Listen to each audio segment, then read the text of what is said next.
Hello everybody and welcome to the Whiskey Dictionary, where I do the research to try to teach you a little something about what you're drinking. Tonight I wanted to do something a little special, so instead of just picking whatever whiskey I felt like doing, I actually opened it up to my viewers. And I said, hey, let me put all of the whiskeys that I've got into a poll and you guys select what you want for Christmas. So there was some pretty stiff competition. Oban 14 almost won. Oddly enough, Wiggly Bridge from York, Maine almost won. I think that was probably due to the name. But the one that ultimately got the most votes was WhistlePig. Now WhistlePig is based out of Vermont, so I am coming back to the United States.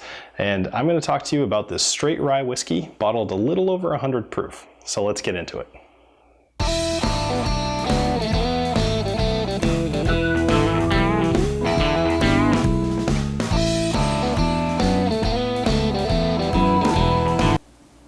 If this is your first time with the channel and you enjoy whiskey reviews, informational videos, or just general whiskey knowledge, then make sure to hit that subscribe button so you don't miss anything. And click the little notification bell if you want to make sure to get an alert whenever I do a live stream or put up a new video.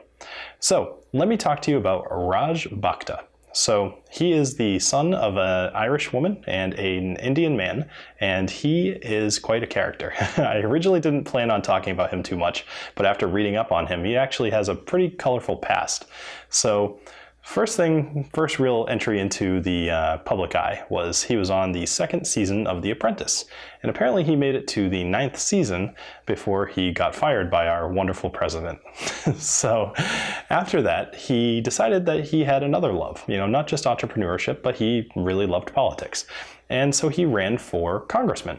And he actually was kind of running on a platform against immigration and was trying to make a point of the Mexican border being completely insecure.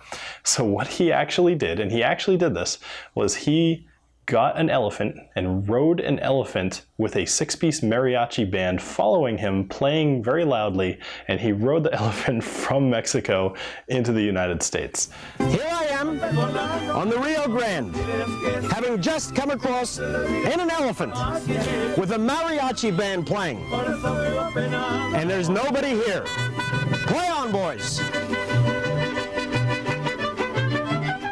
So, I mean, frankly, that kind of proves the point to me. Either way, he ended up losing to the incumbent, but that is amazing. So, anyway, in 2007, he bought this farm, and it was a farm in Vermont, and his intention was to start distilling whiskey. So, in 2010, he actually began distilling, and that brings us to where we are right now with the distillery.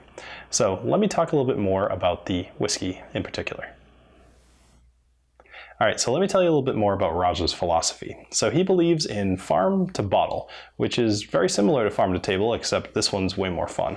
So what he does is he sources his own oak trees from his land. They're Vermont oak. He grows his own rye, and he uses his own well water for the whiskey. So it's something that you don't see very often. Usually you'll see a place that maybe does 1 or 2 of those things. Very, very rarely 3. In fact, I can't think of any. So WhistlePig has 5 different offerings. They have their farm stock, which is kind of their lowest tier. They have the 10-year, which is what this is. They have the 15-year. They have the Old World cask, and then they have the Boss Hog. Now the Boss Hog is kind of a periodic release, and they actually increment the number. So like right now they're on Boss Hog number 4. From what I could tell, they do it maybe a couple every year, so they haven't been doing it very long. So this particular bottle is bottled at 113 proof, although this was specifically made for the Granite State. I bought it up at the New Hampshire State Liquor Store. All of the 10s are at least 100 proof. I think that they're roughly like 103. So either way, it's once you get over 100, it's unless you're reaching for Booker's, it's really not that much different. So this is 100% rye, and it's actually won a significant amount of awards. So let's get into the nosing and the tasting and see what this has to offer.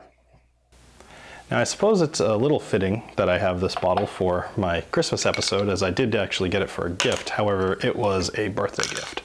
But either way, it's close enough. All right, so let's go ahead and pour this. This actually has a very similar mouth to the Four Roses small batch. All right, so let's go ahead and give this a nose.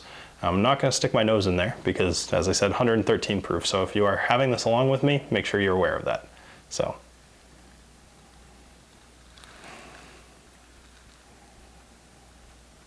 All right, so considering this is a 100% rye, although the spice is very prominent, it's not brutal. You know, it doesn't really burn. It's not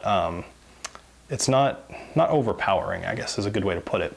One of the first things I actually get, and I find that I get this a lot in ryes, is like orange zest. There's a little bit of licorice in there, or anise. There's caramel and oak, which you would expect. But other than that, there is a little bit of alcohol burn, but not too much. Now, prior to this recording, when I was taking some of my notes myself, I did add a little bit of water to this because, you know, that'll open up the nose a bit. And there really wasn't much of a difference, just the orange came a little bit more prominently. So let's go ahead and give this bad boy a taste. So cheers and Merry Christmas.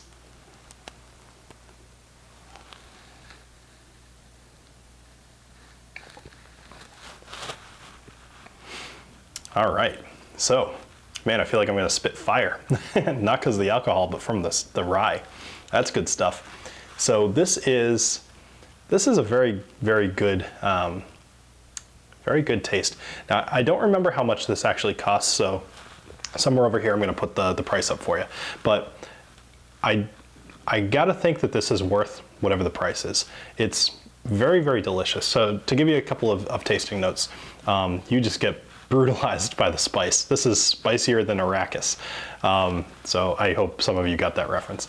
It's caramel, it's vanilla, and that's about it. It's mostly just spicy. It's putting a smile on my face though, actually. I'm just noticing that. And this is the first take I'm doing, so I have not had several of these, so the smile is genuine. My suggestion for this whiskey would be to buy it. I think that you need to try the 10-year WhistlePig. You can decide after that whether you want to move up to any of the other ones, but if you like this one, I think that you are in for some fun exploring this brand.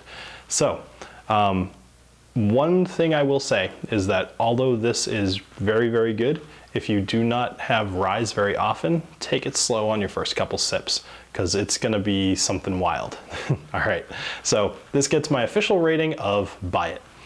And I would like to wish all of you a happy holidays. I can say without any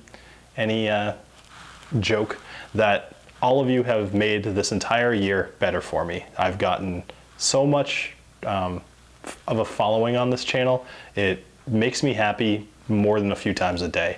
I check my numbers often and just, you know, sub count and view count, all that stuff. And every time I look at it, I'm just baffled, and I love reading all the comments. So you all have made me have a better year.